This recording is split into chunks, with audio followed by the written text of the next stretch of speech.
MGTOW is a worldwide social phenomenon, an online community of men who have chosen a lifestyle that avoids legal and romantic entanglements with women at all costs.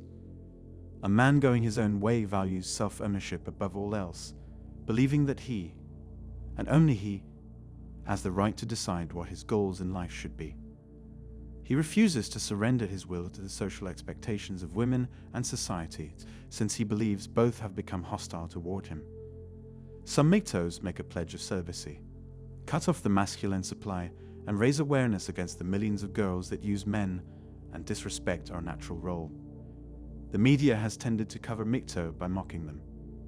For example, VIC's profile last year, entitled "This Group of Straight Men is Swearing Off Women," featured a photo of a fat guy in a homemade MGTOW superhero costume, protesting outside a feminist conference, carrying a placard reading "Feminism is a Roy FUG for Women's FALUI." An article on Return of the Kings, a site owned by Rush Farek, an American blogger known for his controversial writings and advice on the pickup community, deemed MGTOW as the creeping cult of male fight for freedom.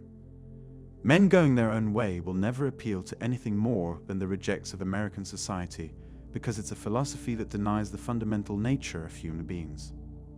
Others simply dismiss it as a cult. Whatever it is, trends reveal an expanding movement that can't simply be cast aside as a handful of angry misogynists playing video games in their parents' basement.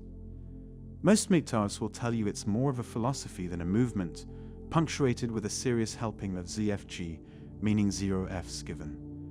MGTOW men are unapologetically selfish and, unlike men's rights activists, aren't looking to change the status quo, but instead trying to opt out of marriage, fatherhood, cohabitation, and or whatever else society expects of them, like a flock of indifferent ostriches. Smitty the Great One, another MGTOW, employed a slightly more combative analogy in his description.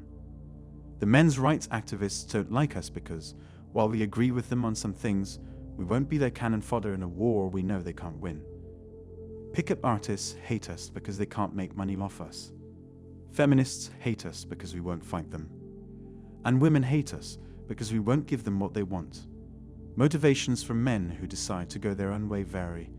The discourse is at times unemployed. It's not hard to draw parallels between MGTOW and the Trump phenomenon. In both cases, men are yearning for a time, in the past or in the future, when they come first, and they blame other groups for their perceived loss of status. Both types are highly suspicious of the media and take pleasure in assailing it. When you come to this site, the first thing you see is a man walking away. By going our own way, we're saying we don't subscribe to any single set of beliefs or behaviors. So to get an accurate interview, you'd have to interview 16,000 of us. One MGTOW may want to build a cabin in the woods and live off the grid, while another may want to move to Thailand with 9 girlfriends and 20 kids, but no wife. Another may opt for surrogacy and be a dad, but not a husband. Another may blend with urban life like anyone else and simply refuse a marriage contract or cohabitation. One of the things that makes MGTOW uniquely positioned for massive growth is the policy of disorganized resistance, a phenomenon where independent groups or people come to the same conclusions and actions against others based on shared philosophies. This isn't the only way MGTOWs are tough to pin down. MGTOWs are actually rebelling against two different things. One, a society they think privileges women more than men in virtually all institutions, and two, bad guys like pickup artists and ladies' men who portray excess masculinity. They somewhat brilliantly frame themselves as the overlooked good guys. Women, feminism, and pickup artists are all the problems. This way, they're able to punt on having to unpack the many privileges that come with being a man in the US today. Instead, they can say, "This isn't me. I'm bowing out." Despite their serious loathing of pickup artists, nearly all of MGTOW's grievances relate in one way or another to what they believe to be a systematic gynocentric bias against men. They specifically point to the following: feminist double standards, false accusations. Harassment ends in just a few minutes with little to no harm caused to the victim. Meanwhile, false accusations of amorous harassment have a long-term and much more devastating impact on the victim. A corrupt family court system. Despite all the rhetoric about equal rights between the genders, the genocentric bias of the family court system is illustrated by the raw data available all over. And finally, this old saying, women are dangerous drivers. You want to make women safer drivers? Take away the car. Or at least take away her cell phone and spray paint all the mirrors flat black. The notion that men are getting a less than fair shake is one held by many, including women. I used to think feminism fought for equality of opportunity for both genders. In today's culture, it means female privilege. I believe discrimination against men is every bit as bad as discrimination against women. Now, men are the ones in need of justice and focus. A survey commissioned by the Minnesota Supreme Court found that 56% of the state's judges, both male and female, agreed with the statement, "I believe young children belong with their mother."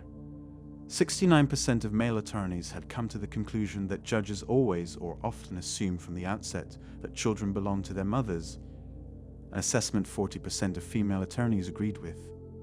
Nearly all the attorneys, 94% of the men and 84% of the women, felt that all judges exhibited prejudice against fathers at least some of the time. When concerns over unfair favoritism like this are perceived to be falling on deaf ears, people tune out and start to do their own thing.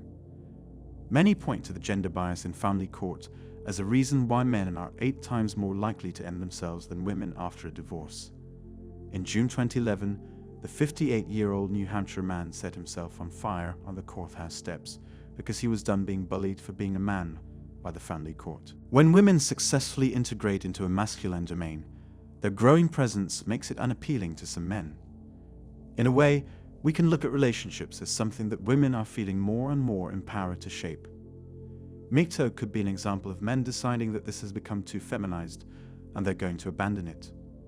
Another, perhaps more surprising example of male flight is cheerleading. During the latter half of the 1800s and the early 1900s, cheerleading was seen as a decidedly manly pursuit. It helped to launch the political careers of Dwight D. Eisenhower, Franklin Roosevelt, and Ronald Reagan. The trend to include women in this traditionally masculine activity was largely precipitated by World War II. When men returned from the war, they sought to reclaim their rightful place on cheering squads. But the presence of women had changed how people thought about cheering. In response, male teens turned away from it. We've seen similar trends in the workplace. As women join a profession, men leave it. There was a time, for instance, when all flight attendants were men, until a registered nurse named Ellen Church was hired by United Airlines in 1930. Other airlines followed suit, and by 1936, women had all but taken over the role.